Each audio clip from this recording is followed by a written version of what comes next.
श्रीमद् भागवत सप्ताह पारायण और प्रवचन कार्यक्रम आज प्रथम दिन में कलश शोभायात्रा महासमारोह अनुष्ठित हो जाइछि।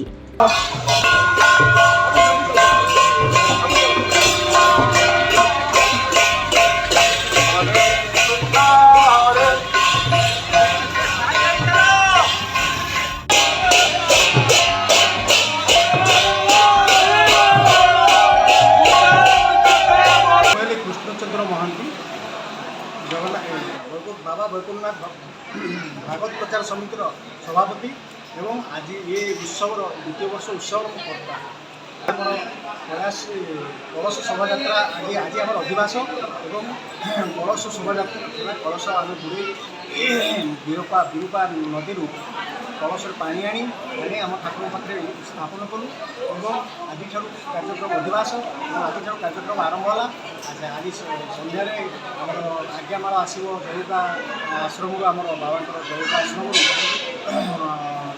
आज्ञामाल आसो आज्ञामाल आसिक प्रतिष्ठा हो। आज सन्ध्या सुधा आम चतुर्थामूर्ति महाप्रभु आसी स्थापन हे। तापर आम कार्यक्रम आज अधिवास कार्यक्रम सरला आसंता काली ठार सूर्य पूजा को आरंभ सकाल 7टार आरंभ हो 28 तारीख पर्यंत आमर ये सन्धार सब सन्धार प्रवचन कार्यक्रम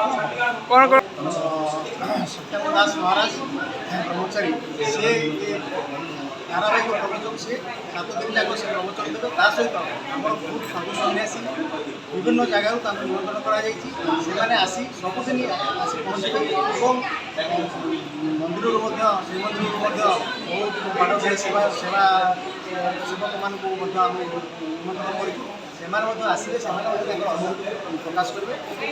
शेष दिन उद्यापन दिवस है 28 तारीख से दिन वैकुंठ चेतना समारोह आरंभ सकाल 10टार आरंभ हो। चेतना समारोह में बाबा बैकुंठनाथ विषय अनुभूति विषय समस्ते निज निजर माने मतामत समस्ते प्रकाश करेंगे। ता सहित सत्यानंद महाराज और आमर तीन आश्रम सन्यासी मैंने निजर अनुभूति और संपर्क बाबा सहित से विषय प्रकाश करेंगे और सन्धार उद्यापन उत्सव हम प्रवचन सहित चौदार ओटीएम कॉलोनी सत्यनारायण पड़िया स्थित बाबा बैकुंठनाथ प्रार्थना गृह श्रीमद् भागवत सप्ताह पारायण और प्रवचन अनुष्ठित होउछि। ए कार्यक्रम 7 दिन व्यापी रविवार आरंभ हुई रविवार रे सरिबो। एही सत्संग रे धारावाहिक प्रवक्ता सद्गुरु बाबा श्री बैकुंठनाथंक पटशिष्य ब्रह्मचारी बाबा सत्यानंद दास प्रवचन प्रदान करिवे।